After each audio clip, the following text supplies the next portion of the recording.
Imagine a suburban street where everyone feels perfectly secure. Neat lawns, quiet evenings, and a yellow house.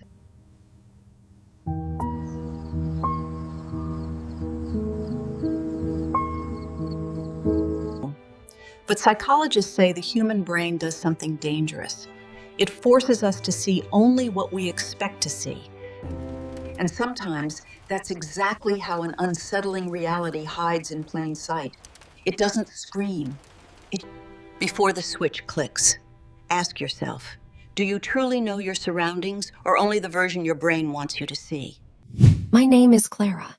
In 1984, I took a job as a night shift medical archivist at the old St. Jude's infirmary. The facility sits on a secluded ridge, exactly 9 miles outside of a small township in upstate New York. My job was entirely administrative, filing paper charts, digitizing old ledger records, and documenting the basement storage logs. When you manage records alone in a concrete basement at night, you learn to appreciate absolute, predictable silence. Most people think the isolation would make you jumpy, but it didn't. I spent 15 years doing logistical data entry before taking that job. I am a practical person, completely devoid of an overactive imagination or any history of nervousness. The facility was incredibly routine. But on my very first night, a senior night nurse named Alina stopped by my basement desk. She didn't offer a warm greeting. She just pointed out the low, barred window that faced the gravel access road splitting our property from the dark residential dead end across the street. "Clara," she told me, her voice perfectly flat and unhurried. "If you look out that window at night, ignore the yellow house directly across the road. Every night at 2:13 a.m., someone turns on that porch light. Do not look to see who clicks the switch. Just keep your eyes on your ledgers." At the time, I assumed it was simply an eccentric neighborhood routine, or a senior nurse haze ritual designed to test a new hire. I smiled, gave a polite nod, and went right back to my filing. But psychologists say the human brain does something incredibly dangerous when it craves comfort. It chooses to completely ignore the deepest shadows in a room, as long as the light right in front of its eyes feels warm and familiar. We look at a strict, repeating routine, and we automatically label it as safe or normal. And sometimes, that is exactly how an unsettling psychological reality hides in plain sight. Looking back now, 40 years later, I wish I had taken Alina seriously. I really do. The archive office was a comfort, honestly. It was a small, square room lined with heavy steel filing cabinets that smelled of aged paper, ink, and cold linoleum floors. During the early evening, the space felt completely grounded and safe. The daytime staff would leave half-filled pots of black coffee on the burner, and the distant, rhythmic thumping of the building's massive central boiler system filled the silence like a steady pulse. My hands always smelled like old cardboard and lemon-scented cleaning wax.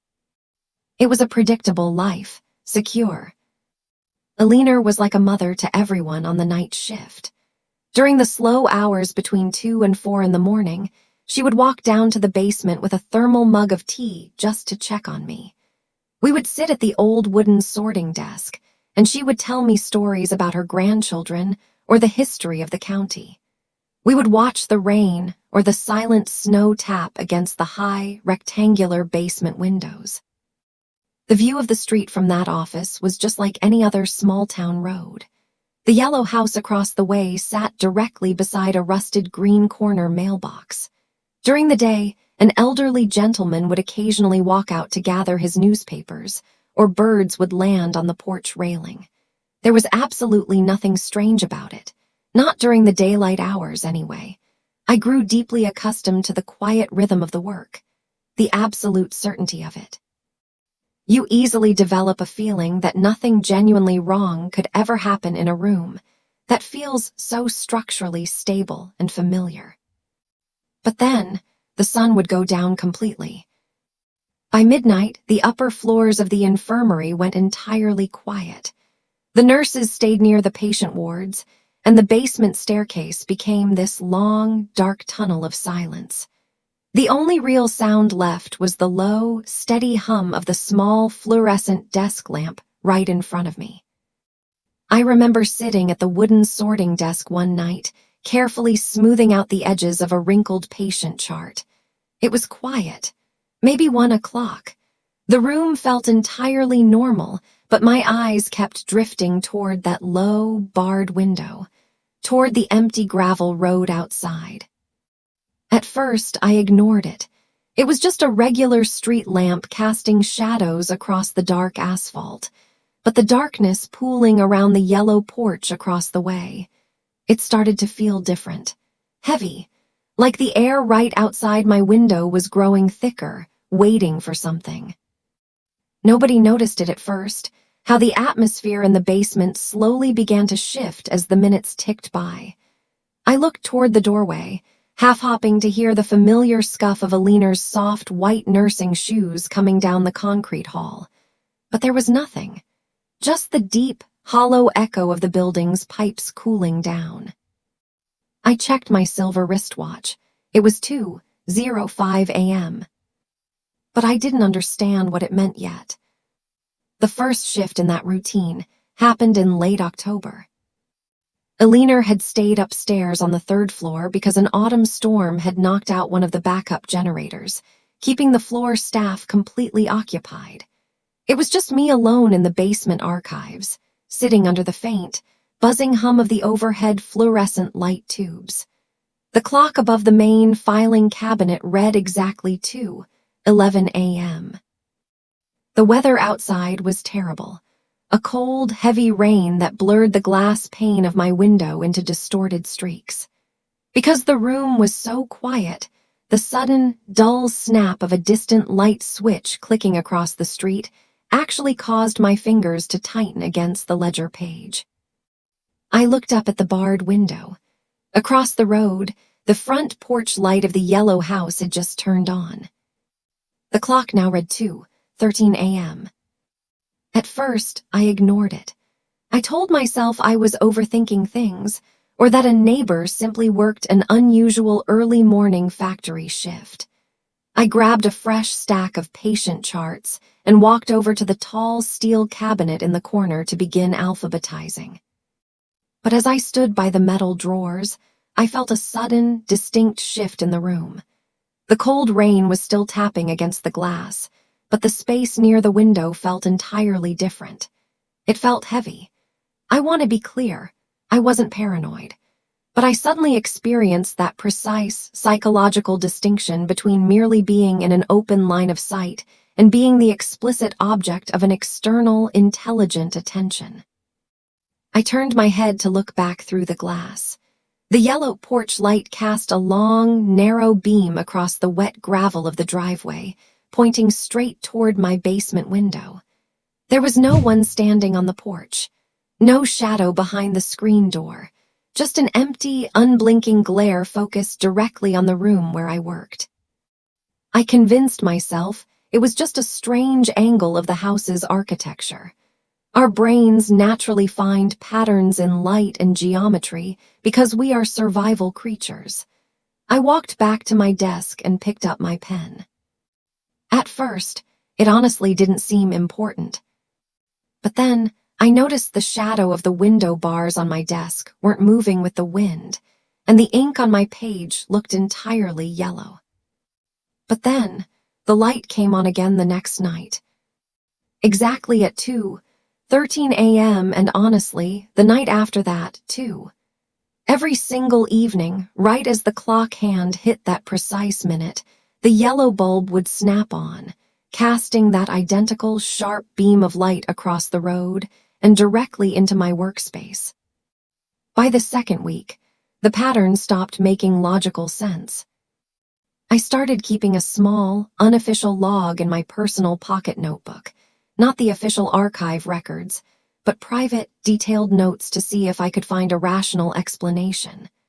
I documented the exact weather conditions, the wind speed, and the specific minute the light would inevitably click off.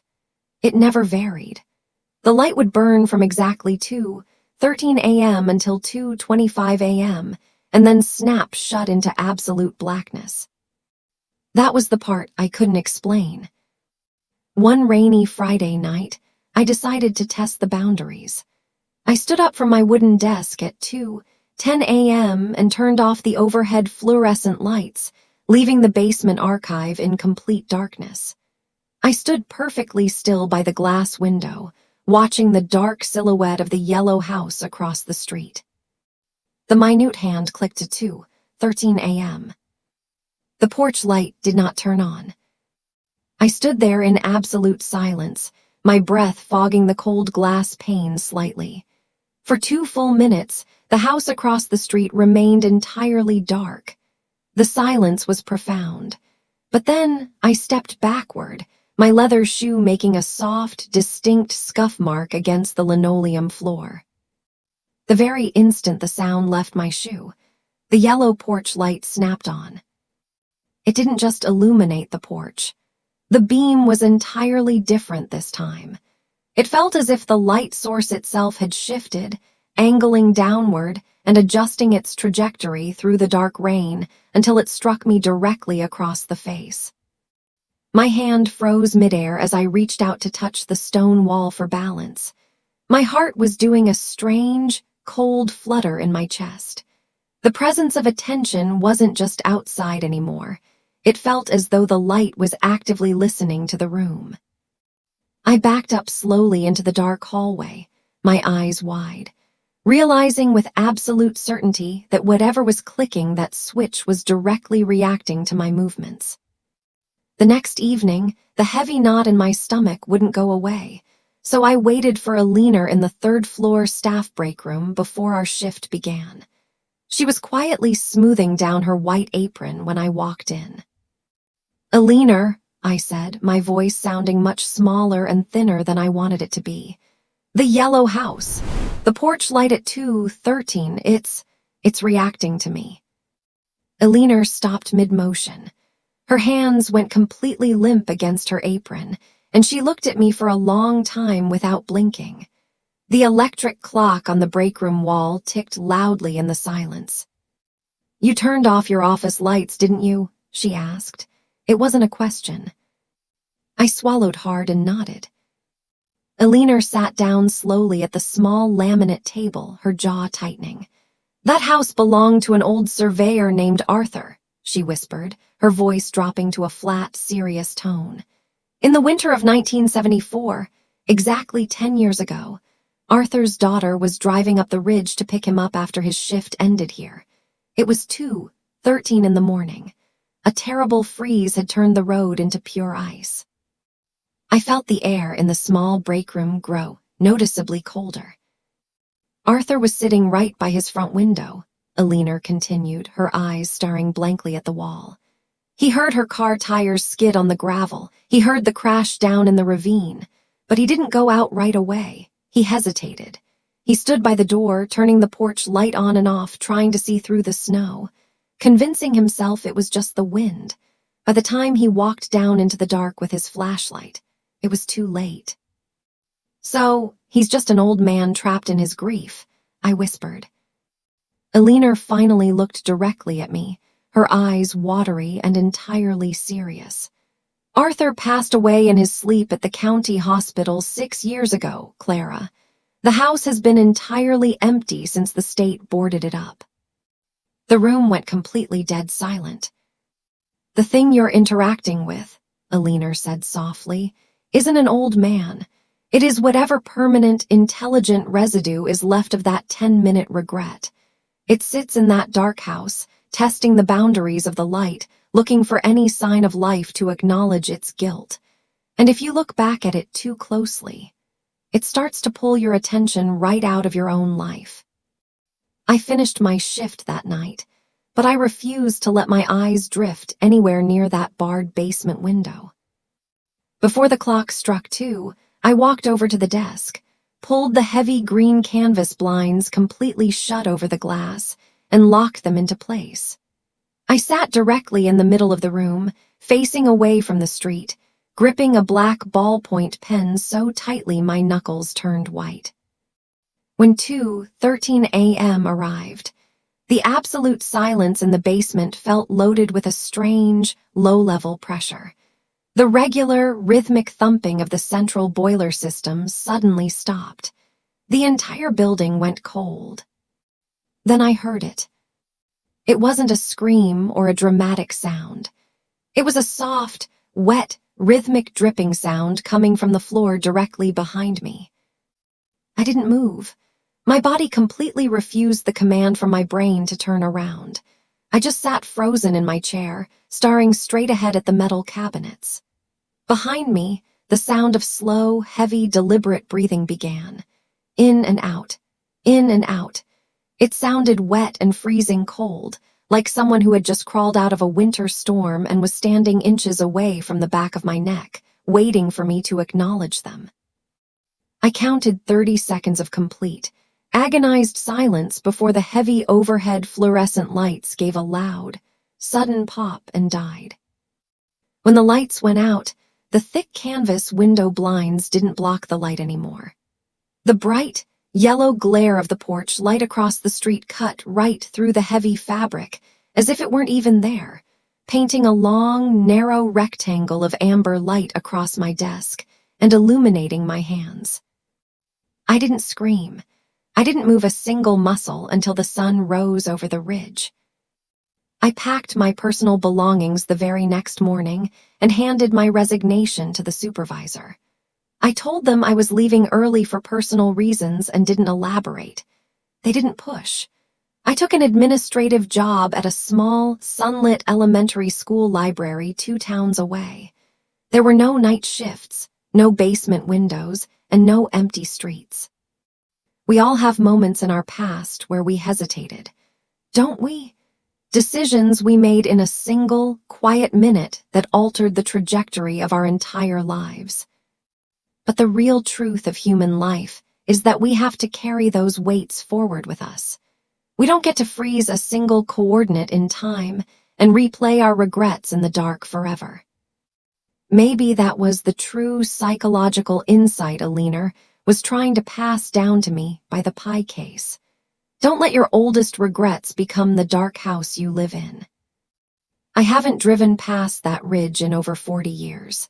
The old infirmary has been torn down, and the yellow house across the street is probably gone, too. But sometimes, late at night when the house gets completely quiet and a winter wind hits my bedroom glass, I find myself sitting up in bed. I realize that silence doesn't mean an absence of life. Silence just means nothing is communicating in your specific language. And it leaves me wondering about the things that sit patiently in the dark corners of our memories, simply waiting for us to turn around and look back at them. Thank you for sitting with me tonight and for listening. It truly means a lot to share these quiet memories. If you value quiet observation, deep human behavior, and the unsettling memories that linger long after the lights go out, consider subscribing to Rosemary Whispers.